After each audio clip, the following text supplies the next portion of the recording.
In this session, I'm here today with Marcelo Cardoso and Eduardo Meltzer, or Duda Meltzer, as many people call him. And first of all, welcome. Thank you so much for being with us here today. I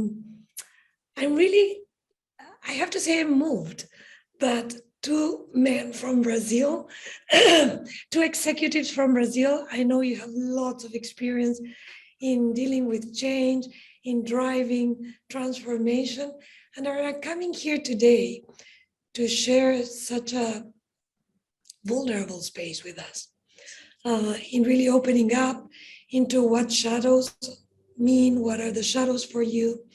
And I have to say, Marcelo, we met about 12 years ago, and I never forget.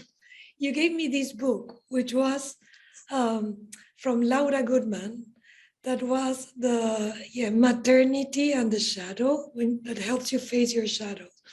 So I know this is a very deep work and deep interest of yours in looking at this side for transformation. Thank you. It was very useful for me at that time. And I'm so glad that you're bringing this perspective into the conversation. I also never forget, Marcelo, when we talked about dreams about organizations, and you always said like, but what if organizations were there just to help people develop? So what is actually the end and the means of an organization? And I really have enjoyed those conversations, which are so close to what we believe in the League and in this movement, which is around the role of us inside organizations, not just as employees, but actually as agents of change, as full human beings with our full capacity. So thank you so much for hosting this conversation today and inviting Eduardo to share more about his own journey and about, I've read about you, Eduardo, and listened a little bit about you. I'm really curious to know more. I'm very grateful that you're coming here, so open to share with us your transitions, your journeys, and I'm sure you're going to be lots of inspiration for many here today. So with that said, I leave the two of you, and I will be listening to this conversation and really invite everyone that is participating to really let this land in yourself and also bring questions. We have the chat, so you can bring questions, you can bring comments, so we really make this a fruitful conversation. And with that, I pass it on to you, Marcelo. Thank you. Thank you, Flor. Thank you for your kind words. It's always a pleasure connect and be with you. Thank you, Duda. I'm really touched that we are sharing this panel, having been working with you for the last many years, I think. Many years. 4 or 5, I think. No, more, Marcelo. Even yes. more than, yeah. Yeah. So, yeah, I'm going to give a little bit of context why this issue is important to me and open the space to hear more from you and how you're facing your own journey, Duda. But as Flor was saying, I'm passionate about personal transformation, and then I integrate personal transformation into my own journey and my purpose and how I see my service to the world. And the shadow work or trauma work more recently has been a huge and a very important part of my own work and life. A little bit of myself. I was born in a very humble family in São Paulo. So I was raised men to be men and to be men like 19th, 20th century, to be a macho. And since I was very young, I also felt myself sensitive, or more also with kind of a feminine energy. But then when I was 8, I was sexually abused. And it was a kind of a definitive to my life in terms of dumping all sensitivity that was there. Because from that time on, everything that I did from that time on was trying to prove that I was man enough. So competing, sports, being the best, and also in my relationship with women. I'm just saying that because I started working very early in my life, and I had a very progressive and fast career. So when I was 30, I was already CEO working for GIW2022. I was CEO for Hopi Hari, which is at that time was the largest theme park being built in Latin America. So I built and operated the park for the first 3 years. And that's where I faced I think yet the biggest challenge of my life, because at the same time I was building, working 16 hours a day, and I was already divorcing because I was married when I was 22. And then 2 years after, I was already divorcing with two small kids, a daughter and a son. Everything that was happening at the same time. And yet I was passionate about the theme park and the idea of transforming the theme park in an edutainment experience. So just to make the long story short, I was facing all those struggles and stuff already in therapy, working with shadow at the same time. And then it was 2002. And then in February, my ex-wife, that was from Porto Alegre, decided to bring my kids back to Porto Alegre. So I had to separate from them. So it was the most painful moment of my life. And then in May, I was kidnapped. So staying, had to pay ransom, negotiate all these 2 days in captivity. And then in November, I was fired. I was so passionate about working there for my entire life. Fersen, who was the partner of GP, fired me saying that I was a good manager, but I was more like a homeopath than a allopath. And then so I just crashed. And then I faced this big wall. And then where I used to say, I faced the dark night of my soul, as St. John of the Cross used to say. So from time to time, we face our dark nights, and then it depends on how we face our dark nights. It can be transformative or can bring you or throw you into depression. I just used it as a catalyst to my own development. So it was painful, was tough, but from that very dark moment, I decided that I was going to serve organizations to transform, which pretty much what you're saying. I really believe organizations is a mean to humanity and human beings to evolve at the service of the planet, driven by personal transformation. And since then, I've been working to bring this to life. I can say that in the last 20 years, my purpose is a total failure because I don't see organization better than they were 20 years ago. But the idea of serving and purpose is not to create impact, but just to fuel yourself in integrity with your own soul. And that's where I feel a little bit more right now. And that's where I met Tuda, I think it was 6 or 7 years ago. And then we started working together. I have my company, and then I started serving Duda and his company, and when he was transitioning. And I think it was last year, the year before, Duda also faced a tough moment. That's where I think we invited him, and we would love to hear more from you, Duda. Thank you, Marcelo. I was counting the years here, and I think we met 7 years ago, before the event, a couple of years before the event in Sintra, in Portugal. Yes. Yeah. But first of all, I don't know if you say good morning or good afternoon to you guys. For me, it's very early good morning here. And it's a pleasure to be with you. And I'm so honored and grateful for having the opportunity to participate here. Marcelo has been we've been working together for many years, as I said, and due to the common vision and the intensity of the work, we became friends. And when Marcelo invited me to participate, I remember it's been maybe a couple of months ago. I said right away, of course. I didn't know what was the participation was going to be, but I said, if you're inviting me, I'm going. I don't know what it is, but I'll go. Then he explained me. And as soon as he explained me what it was, I became very excited, and I'm so glad the day has come. And here we are together today. Marcelo's history is absolutely amazing, and I'm sure that shaped his life and helped him shape the life of others, such as myself and many people in my company that he also helped and he also worked with. I'll tell you a brief story about my life. I am 50 years old. I'm from Brazil. I just turned 50. And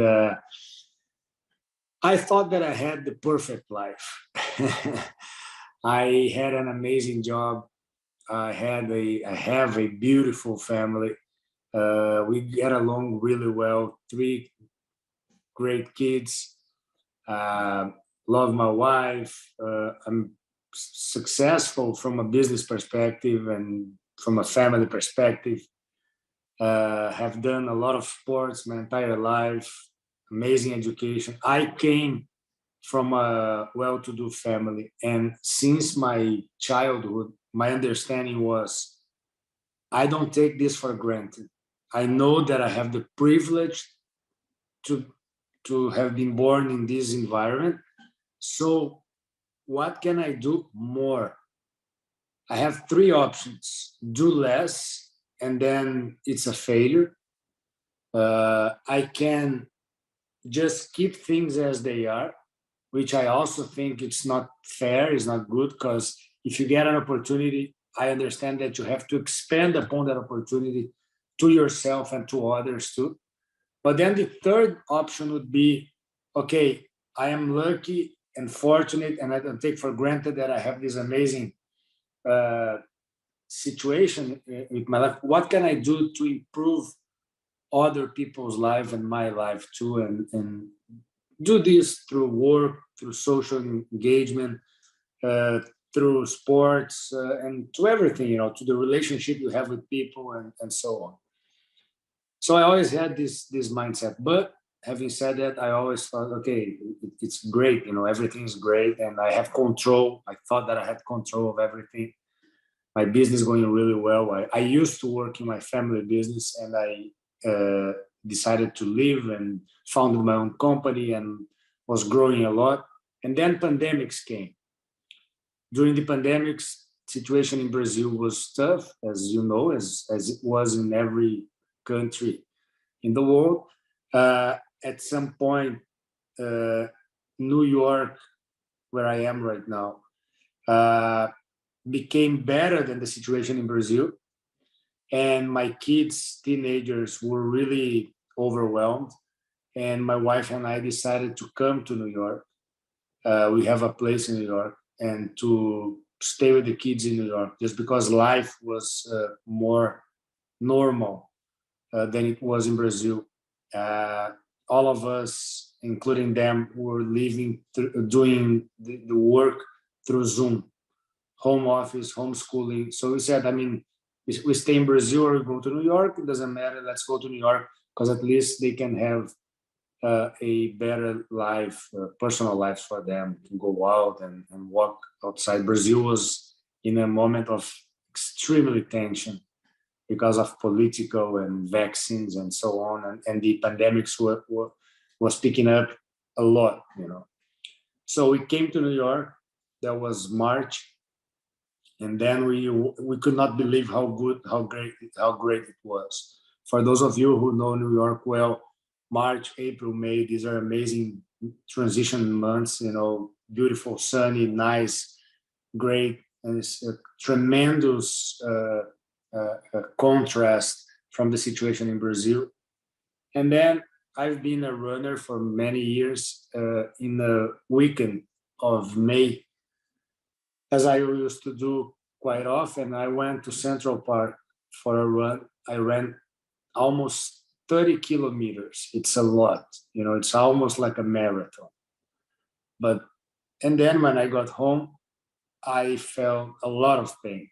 And I said, wow, I cannot run 30 kilometers anymore. I'm older now. I was 49, blah, blah, blah, 48, 49. I cannot do that anymore. And then this pain was increasing and increasing. Monday, the pain was terrible. Tuesday, the pain was terrible. Thursday, I went to a doctor in New York.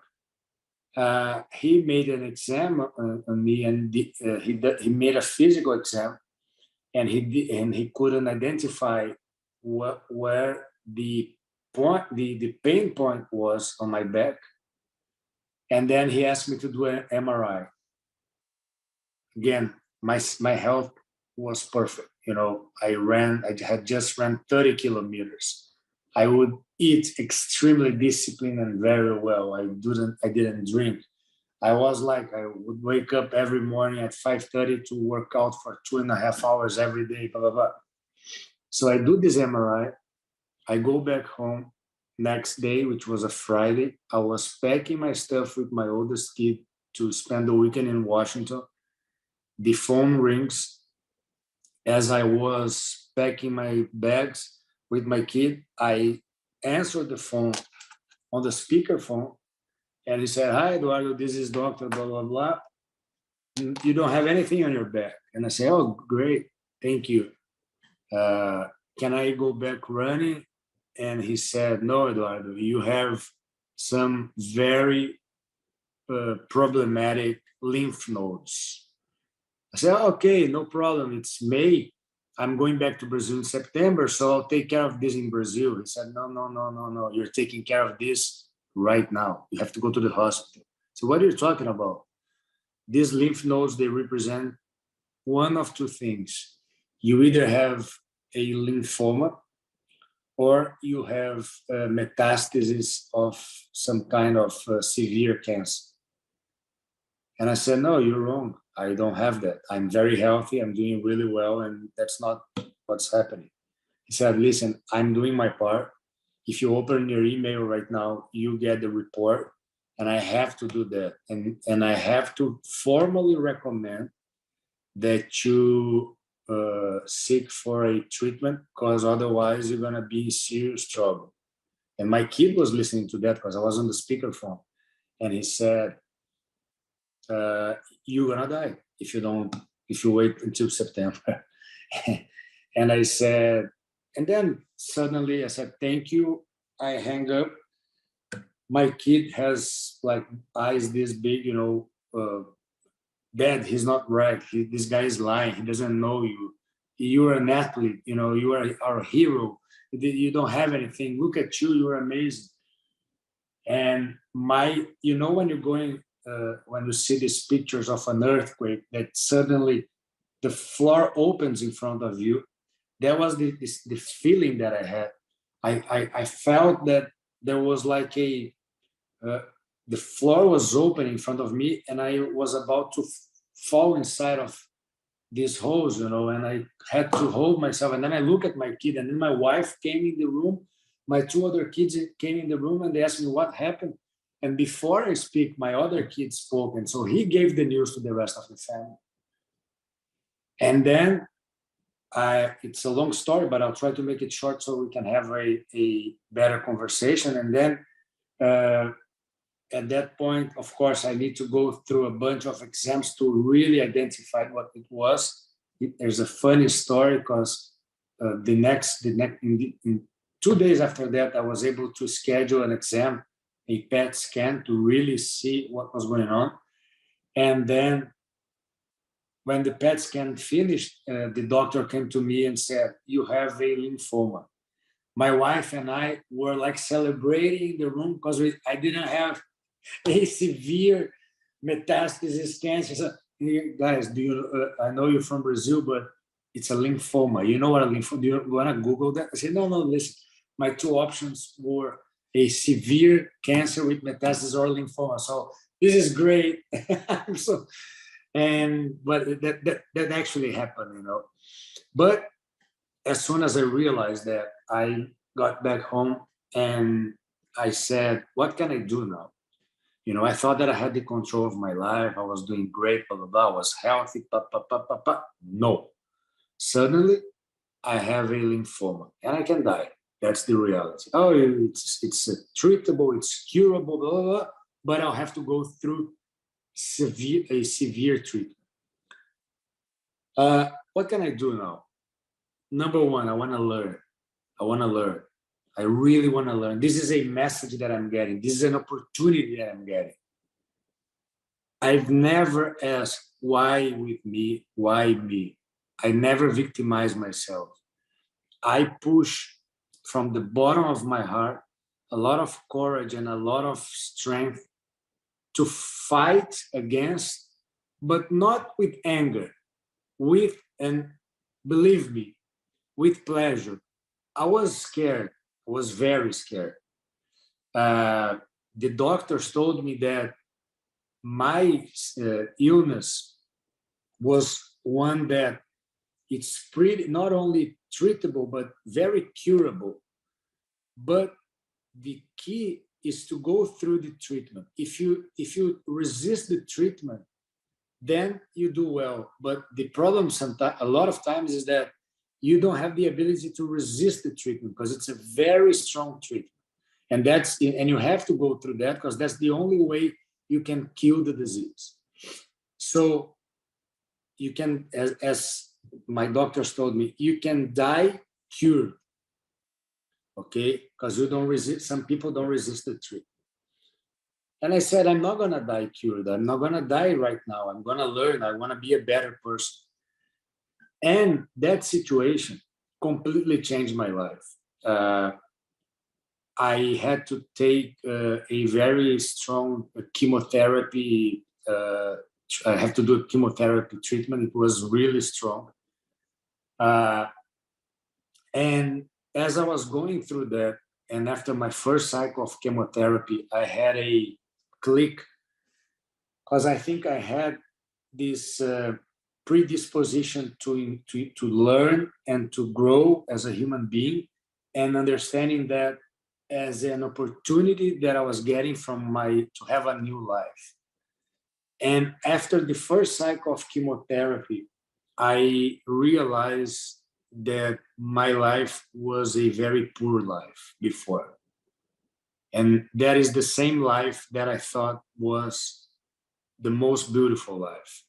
But due to the event that I was going through, I realized that I don't want that life back again. But I want to live so then I can have a new life. And as they say, everyone has this two lives. You only learn that you have the first one, and you only learn that you only have one life when you almost lose your life, when you almost die. And I had the opportunity to go through that. And I remember being in the hospital in the first cycle of chemotherapy and realizing that. I remember exactly, I was sitting in the bed taking the chemotherapy. It was the second day. I used to stay in the hospital for 5 days, taking the chemotherapy nonstop. It was really tough. My wife was with me 99% of the time. And it was a beautiful sunny day, and I could see the lights coming from the window. I was laying in the bed and I was looking, staring at nothing and seeing what's happening here with me. What is the lesson that I should take? What can I learn from this? And then I said, well, I just have an insight now. I don't want that same life anymore. I want a new life. And that's why I'm going to live. That's why I'm going to survive. I don't want to survive to get my life back. I want to survive to have the opportunity to have a new life. And the most interesting thing that I've been through, and I'm so grateful, is that what is this new life? What do I want from this new life? If in theory, I had this fantastic life before. I want the new life with the things that I've been missing. My treatment was a 7-month treatment. It's a long time. It's almost 1 year. And going through the treatment and being deprived from everything, because I had to go to the hospital, take the medicine, go back home, 2-3 days afterwards, go back to the hospital. It's like you almost stay in the hospital the whole time. But that was fantastic. And believe me, yes, it was fantastic, because I had the chance to miss things that I didn't know was important to me. Or because when you are doing a diet and you like chocolate, it's pretty straightforward that you're gonna miss chocolate. If you like to travel and you are in the pandemics and you cannot travel, it's natural that you miss traveling. But when you don't have anything else, when you cannot hug your kids, you cannot talk to your friends, you cannot work, you cannot do sports, you cannot eat what you like, you cannot walk on the streets, you cannot do anything, what do you miss if you don't have anything? It's not, I mean, you miss what is important to you, but you don't know what's important to you until you don't have anything. Because the theory says, oh, what is important to you? The people that are important to me, the relationships, it's important to me. This is all right, but it's all theory. What relationships? What kind of relationships? What are the people that are in fact important to you? I had the opportunity to feel that, because I was deprived from 7 months to having contact with everyone. I couldn't get sick. I couldn't get COVID. I couldn't get a cold. So I couldn't talk to anyone. I couldn't see my kids. I had to see my kids from a huge distance. My wife was the only person that was interacting with me. So when I went through this and I had the opportunity to regroup and see, this is important to me. I didn't know that. These people are important to me. I don't want this anymore. I don't want this type of things anymore. I don't want to do this anymore. And I'll turn back to Marcelo, because maybe then we can have a more interactive conversation. But two very important insights. Number one, the worst thing that happened to my life was the best thing that happened to my life. I'm so grateful for having what I have. And people can say, you're crazy.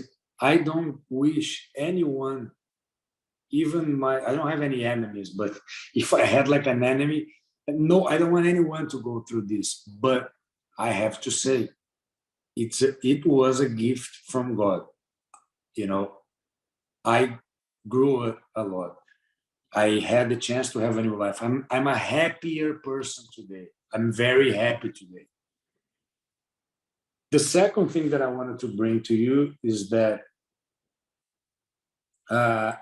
you always have a few options in terms of how you're going to face your challenges.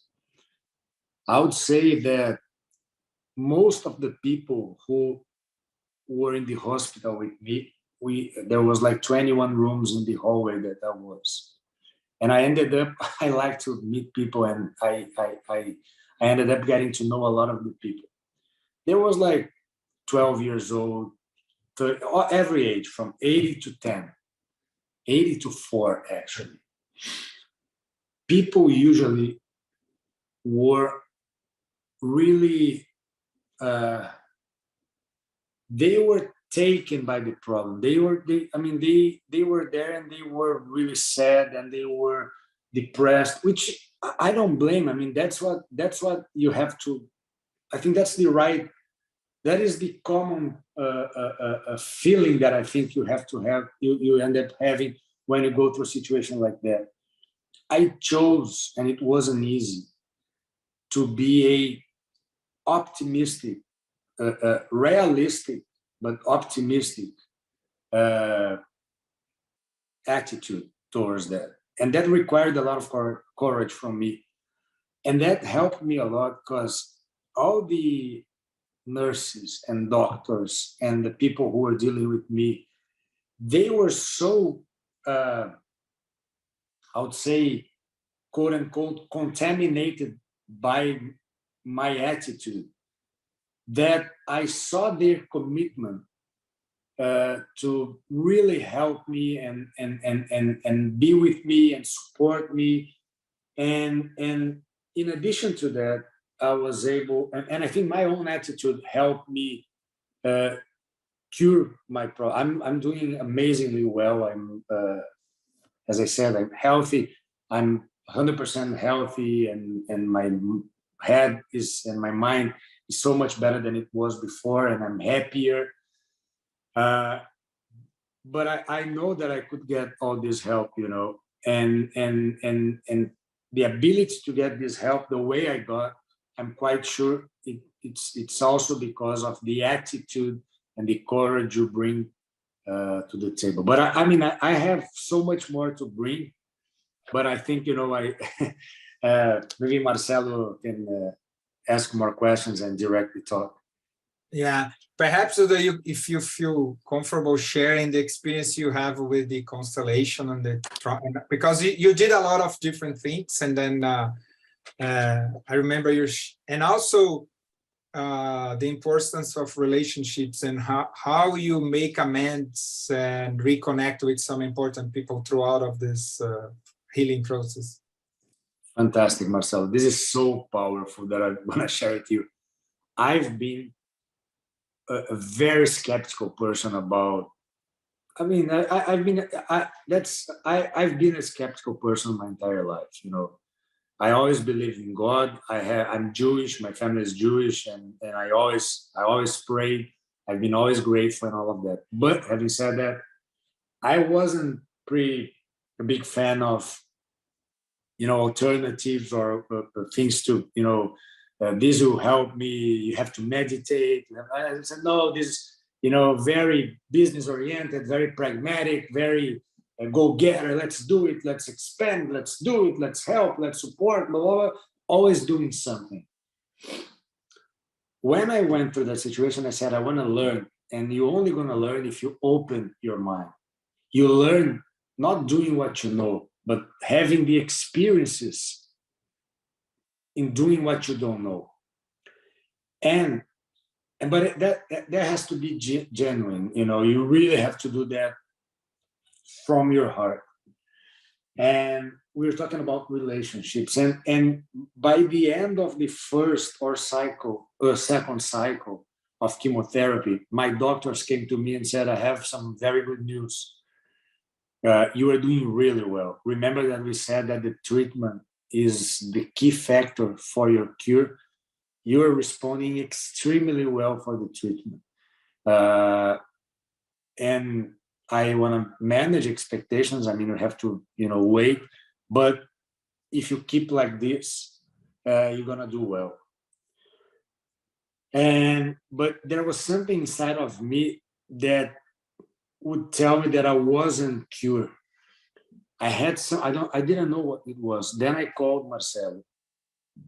And I only talked to, I would say, a handful of people because I didn't want to say what was going through. I was really focused in solving, and I didn't want to say, you know, but I called Marcelo. I said, Marcelo, I'm going through this situation. What do you think? I mean, what can I do? Would you suggest anything? And he said, are you open to do a constellation? It's a family constellation, right, Marcelo? What you said, yeah. And I said, yeah, sure. And he had asked me to do that before, suggested that I do that before many years ago, and some other people that I know have done. And I said, I'm not gonna do that. You know, I don't believe that. I don't want to do that. I don't want to spend my time doing that. It's like 2 hours, 3 hours. No way, I'm not gonna do that. But then Marcelo set up that for me. I was really excited, and we did that. And I have to tell you, I don't know if you guys have done that before, but that was probably one of the most powerful experiences that I've been through. As closer that I am to Marcelo, he doesn't know the things from my childhood, you know, and from my infancy and from my extended family, you know. We never talked about that. And there was Marcelo and his wife leading the process, and I would say 12, 14 people in the room. And there was a transformation in my life. I say, and I was able to understand that part of my illness was because I had some issues from the past and probably some transgenerational issues that I had to get rid to be able to move ahead. I come from a strong family business, and I was the elected from the third generation to run the family business and to lead the family and so on and blah, blah, blah. And along with the pride and the honor and the privilege, there's a lot of guilt with that I didn't realize, that on surface, everything is great. In addition to that, I disrupted the system because at some point I thought that I wasn't happy being the leader of the family, and that wasn't my role. I wanted to do my own stuff. And I left. And I left, but I thought I was happy, blah, blah, blah, but I had a lot of guilt. But the guilt wasn't only in my lifespan. I learned from that process that the guilt came from many years. My Jewish great-grandparents were immigrants that left Europe during the war. And as they succeeded living in Europe, most of his friends and family didn't live and died. And immigrants in general, they feel guilty because as much as they were able to be successful and live and survive, their family and friends, most of them, didn't do that. So they feel guilty because they did that. And their brothers and sisters and parents sometimes, they died. And this guilt goes from generation to generation. And the closer you are connected to the family, the more you get the good things, but the more you also get the problems, you know. And I had a lot of problems. To make a long story short, after that 2-hour process with Marcelo, I felt that I took out a 200-kilo vest. I'm not kidding. I cried nonstop during the process. I mean, I could talk to there's one person in my family that is very a key person, which is my grandfather. He was a very charismatic leader, and he was the one who founded the family business, and he was the center of everything, and he liked me a lot. He always said that amongst the 14 grandchildren, he liked me more than everyone else. He would say that open and loud. And so he said that you're going to be the president of our organization when you grow up, blah, blah, blah, blah, blah. So, and I had an amazing, and by the way, I'm very similar to him. I look like him too. But then I was able to talk to him and talk to not only myself, but the people who were playing myself, Duda, in the constellation, saying to him, I honor what you did. I like what you did. I admire what you did. Now, let me do my own stuff. You know, I respect you, you respect me. I talked to my great-grandparents. You know, I couldn't believe that. It was transformational. And let me tell you something very powerful here. As we closed up the session, after more than 2 hours, I don't know, the time was crazy because at the same time that it was very intense, I was sweating and crying. So it took me, I was exhausted afterwards, but it seemed that it was like 5 minutes. So it seemed one entire day, but 5 minutes, I don't know. It was really weird, really strange. But when I'm done, I say goodbye and I stand up from the chair and I felt so much lighter. And then my wife was in another living room in my house and she said, what happened? And I said, I'm lighter. I'm feeling much better. And let me tell you something, I am cured now. And she said, what are you talking about? I am cured. And she said, but what, did you go through any ritual that you know, what do you mean you're cured? You have to go to the hospital tomorrow, by the way. I said, okay, I'm going to the hospital. But I feel that my illness had two aspects, a physical one and the mental one. The physical one is being treated by the doctors. The mental one, it's a different treatment that I have to go through. If I don't treat both, I'm never going to be cured. If and I think I'm treating the mental one. I think I was successful treated by the second one, the mental one, and I can almost guarantee that the physical one is created and driven by the mental one.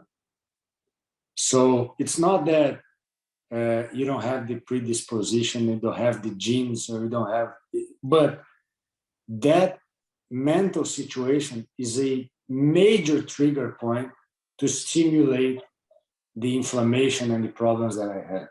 I think there's a question in the chat here that it came up and disappeared. Yeah. Flora, I think there are two questions. I don't know how we want to run it. So, by the way, thank you, Duda. That was great just reconnecting. Do you want me? Oh, go ahead, Marcelo. Yeah, you can. Yeah, Duda, there are two questions. One is, it's one question saying, you clearly open so many things based on such a critical moment. How can we open up without such a critical moment? That's a good question. And Magali, touched by your journeys and the way you were sharing them, we need more this kind of masculine leadership, authentic and rooted in the heart. I think it's a resonance and just. Thank you. Yeah. How can we open up without facing critical moments? You know that. And by the way, Duda, as you commented, I think the last time we had lunch, you said something that was kind of remarkable to me, saying that in your previous life, there were days when you woke up to practice and everything, but you are not happy, but you are just enjoying every morning that you wake up, you're feeling happier than ever. So just yeah. No, how do you open up without a major event? I don't know. Honestly, I don't know. I always learned in my life that you really learn when you go through a difficult situation, you know, and that's the way it is, you know. And I told my friends, I told the people in my company, I got everyone together and I said, every one of you deserve, for some moment, not very long, but for someone, a bad diagnosis. Imagine, I don't know if, but I have maybe a suggestion.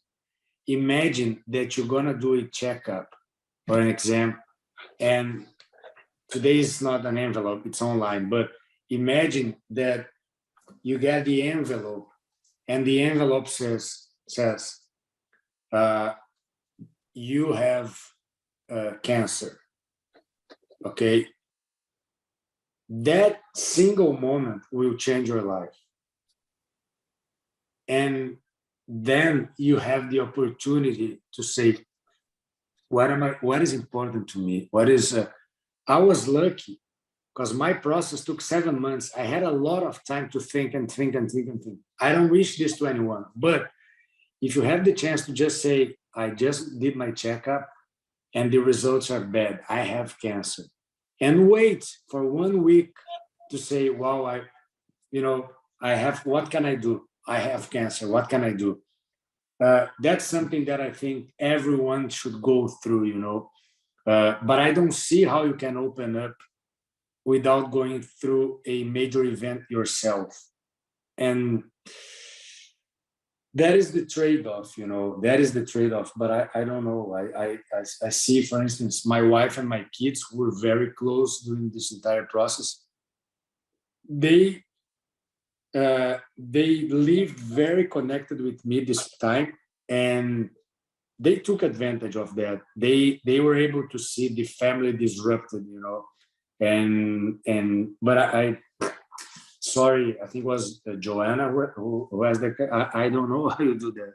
You have to exercise. I mean, you have to really do a major exercise in your head to say, I'm grateful to be here, but really, I really mean that. I'm grateful to be here. I'm grateful that I'm healthy, and I'm grateful that I can do the things that I want. So how do I live my life with this, and maybe that's one way. But what did you say, Marcelo? Sorry, the second question that you had. I know it was just a comment saying that when you wake up every morning. Oh, yeah. Yes. No, I was saying that I realized that I became a very happy and grateful person, because for me, I had this fantastic life before, doing wake up very early, sports and blah blah blah, and I always thought that I was happy, but I could reach a intensity of happiness in some specific events. For instance, if I was going to travel with my family, then I would reach like, wow, this is so great. I'm so so happy that I can travel. Or if I'm going to do something special, So there were like special events. After my process, my stability of happiness is it's different. I am happy. It's not that I don't have problems anymore. It's not that I don't have major issues anymore. Having said that, I can deal with them in a much different way, from a very different perspective. And when I wake up, I have that feeling of happiness and of gratefulness every morning, And it's like, wow, we are skiing as a family. I would love that. And I felt so excited and happy for that. That's the way I wake up. It's not that I wake up, wow, let's go. It's not like this, but I feel so great, I feel so, I mean, it's awesome I'll tell you, for many, many months, I would wake up in my bed, in my home, and I could have the vision when I wake up of the hospital bed. Because every time that I would wake up in the hospital, I could feel three things. The contact of my back with the mattress of the hospital, that mattress was like due to for hygienic reasons and cleaning reasons, it has to be a specific mattress. So I would wake up and feel that.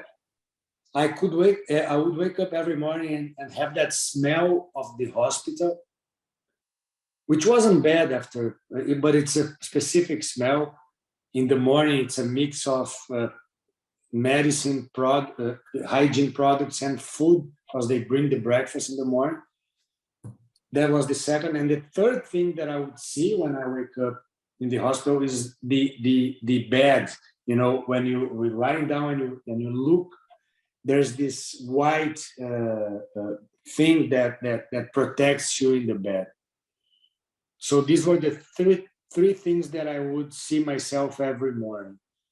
So I would wake up in my house after I'm done with the treatment, and every day I could feel the mattress, I could smell that smell, and I could see that thing, that white bar in the bed. And then I would say, wow, I am in my bed, in my room. It smells so good. My wife is next to me. The mattress is great.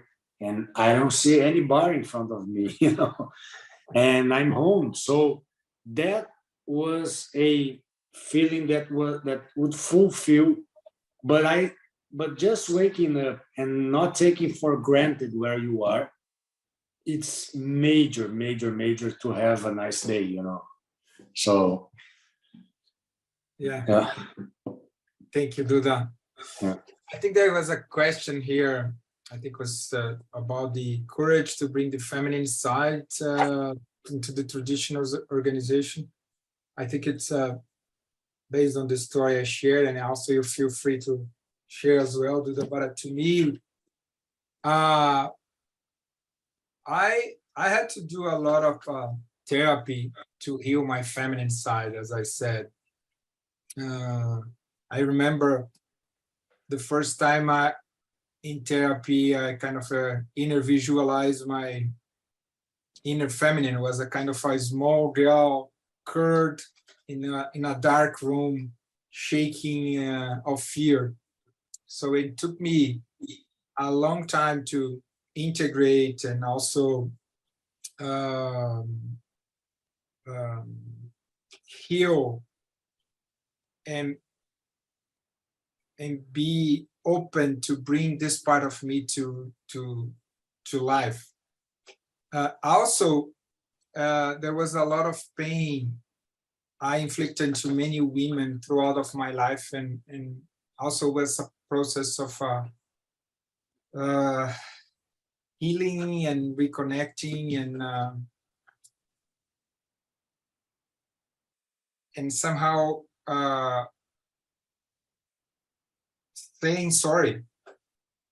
And in the last, I think, 10 years, 12 years, I knew the work of two very important people that helped me a lot to integrate, because also with feminine energy, I also had a lot of sexual energy, and it was all over the place. Was because of the sexual abuse, it was dysfunctional.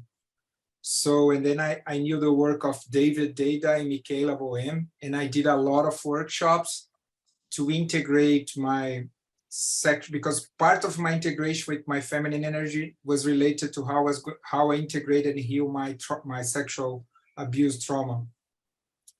And so at the same time I was healing myself, I was also bringing this work of balancing masculine and feminine into the organizations, which is most of my time. This is what I used to do. And more often than not, as you do the sharing, at the end of the day, it is less relevant that you are doing something great, a project, an accomplishment. It's always great to do great stuff and to realize, but at the end of the day, from time to time, the only thing that is really matters are the relationships and how you connect with people throughout of your journey, which is pretty much how I see feminine energy being a place in organizations, because at the end of the day, organizations are a place to relationship, and relationship comes before any task. So just putting at the center of anything that we have to the organizations, relationships, to me, it is the most important thing. So, I don't know if you want to comment, Duda. Oh yeah, the relationships are the definitely the most important thing, you know, and but again, my understanding, they are the most important things in both directions. Okay, they are the ones who sustain you and who make your life amazing, and that these are the when I said that I lost everything that I had and I started to miss things, you know, when I was sick, the first thing that I missed was to talk to people, you know, the people that I like. Having said that, you have to pay attention to the toxic relationships, and sometimes you become part of the ecosystem of the toxic relationships, you know, and you as much as you know they are toxic, as with every single toxic, you become addicted to that, and you cannot get rid of that toxic relationship. You sometimes you get abused in every sense of abusement, and you end up going through that situation that you and you don't stop, you know, you don't have the ability to disrupt the cycle and say, I don't want that anymore. So they are important in both ways, you know. Great. I think we have to close. People are going to use this room for something else. Duda, I really like to thank you very much. As much as I hear your story, I feel inspired, and I think I told you have to write about it. I think people you're gonna benefit to read and listen more to your story. I think it's gonna help people facing the same, and also inspire people to have the same courage to face the life. So again, thank you very much. It was just opening up for your close remarks. No, thank you. It was a pleasure to be with you. My goal in life and my mission is to keep, helping others too. And this kind of activity here, especially invited by Marcelo, is something that is part of what I'm supposed to do. And for me, it's a privilege and it's an honor to spend time with you, with all of you. Thank you.